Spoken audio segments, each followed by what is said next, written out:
tentunya olahraga itu penting. Ya, jadi bangun pagi itu penting.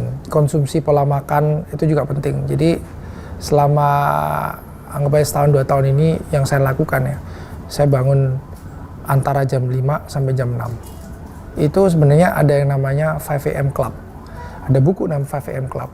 Jadi 5 AM Club itu buku yang dimana itu menginspirasi saya. Jadi bangun jam 5, habis itu ngelakuin beberapa hal lah, mulai dari being grateful, lalu setelah itu meditasi sebentar, lalu setelah itu membaca hal yang positif, lalu kita list down kira-kira kita mau ngerjain apa, karena jam 5 pagi itu adalah hours yang dimana very quiet, belum ada orang apa-apa. Terus saya sambil jalan, saya dengerin podcast, saya jalan pagi di sekitar rumah, jalanin podcast ya, 1 jam gitu, lalu setelah itu saya ngelakuin pilates, stretching, lalu weekend saya golf gitu. Jadi dulunya memang saya suka olahraga yang high tempo, adrenalin gitu. Saya malah pernah ikut triathlon, pokoknya macam-macam, mulai dari ikut rowing, dragon boat, basket, volley, semua saya jabanin. Cuman dengan makin lama makin tua tentunya kita harus menjaga diri kita lah ya, jangan sampai cedera gitu, karena kalau cedera pasti akan lama gitu. Kalau itu kan melakukan olahraga yang dengan high tempo itu kan tentunya akan lebih prone to injury lah. Lalu saya pernah ngelakuin juga intermittent fasting, itu namanya biohacking. Jadi semakin tua tentunya metabolisme kita itu semakin nggak perfect ya. Caranya gimana supaya perfect? Ya kita harus melakukan yang namanya fasting gitu, untuk cleansing lah ya. Itu penting tuh. Makan makanan, menjaga makanan itu juga penting. Minum multivitamin juga penting. Yang penting adalah saya percaya ada yang namanya corporate athlete. Saya selalu menekankan corporate athlete. Corporate athlete itu yang dimana setiap orang itu saya anggap sebagai atlet, karena saya juga berkecimpung lah di dunia volley dan segala macam. Saya tahu menjadi atlet. Iya. Jadi untuk menjadi atlet itu apa yang dibutuhkan? Mulai dari spiritual, mental, fisik, semua itu penting. Kalau fisik itu di dasar aja kita lemah, kita sakit-sakitan, gimana kita bisa punya mental sama spiritual yang kuat? Tentunya nggak bisa gitu. Jadi beberapa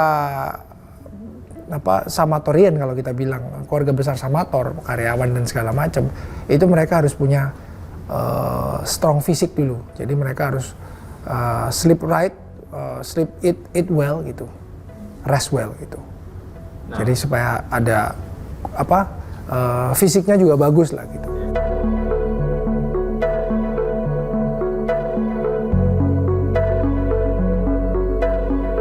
Kalau olahraga ya, kalau di Indonesia masih belum susah untuk dibisniskan ya. Kalau di luar negeri sih hampir bisa, hampir semuanya bisa. Kalau di Indonesia masih belum lah. Ya passion Pak, passion, dan kita juga ingin ngeliatin bahwa atlet-atlet yang ada di Indonesia ini sayang kalau nggak ada pembinaan. Karena satu hal Pak, yang membuat yang bisa mengumandangkan Indonesia Raya di negeri orang lain dan bendera merah putih di negara orang lain hanya 2. Yang satu adalah presiden datang, yang kedua adalah kita juara 1, itu di Olimpik atau dimanapun. Itu Pak. Jadi artinya dengan semangat NKRI ya, jadi kita caranya gimana supaya kita bisa menjadikan bola voli ini menjadi olahraga favorit dan olahraga yang dimana Indonesia itu menjadi juara, dan terbukti SEA Games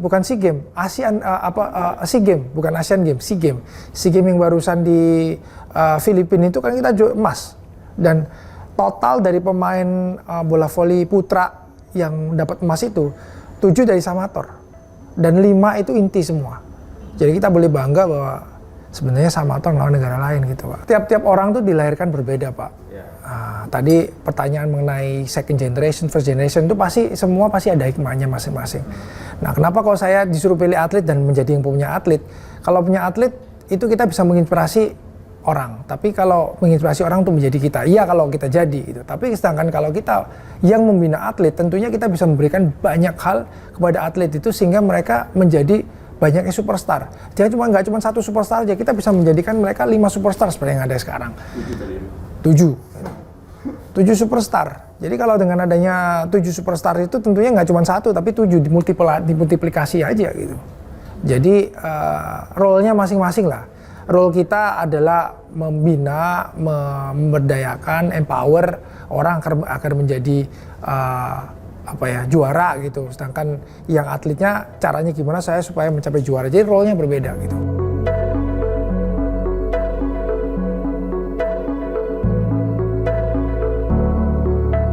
Satu yang paling penting itu kamu harus cinta dulu kepada negara. Karena kalau kita mendasarin daripada semua itu kita cinta negara, kita pasti mau rela berkorban buat negara. Kita mau masih berjuang untuk negara kita. Semua pikiran itu pasti tentunya berlandaskan pada 4 konsensus dasar NKRI. NKRI udah dasar 45, Bernegara Pancasila. Itu harus ada dalam diri kita sendiri untuk maju ke depan. Jadi kalau kita cinta pada negara kita, tentunya itu adalah greater than everything. Nah, tentunya untuk melakukan seperti itu adalah the highest purpose gitu. Tentunya untuk menjadi sosok pimpinan dan segala macam, kita harus memperbaiki diri kita mulai dari eat right, sleep right, jauhi narkoba. Udah itu aja.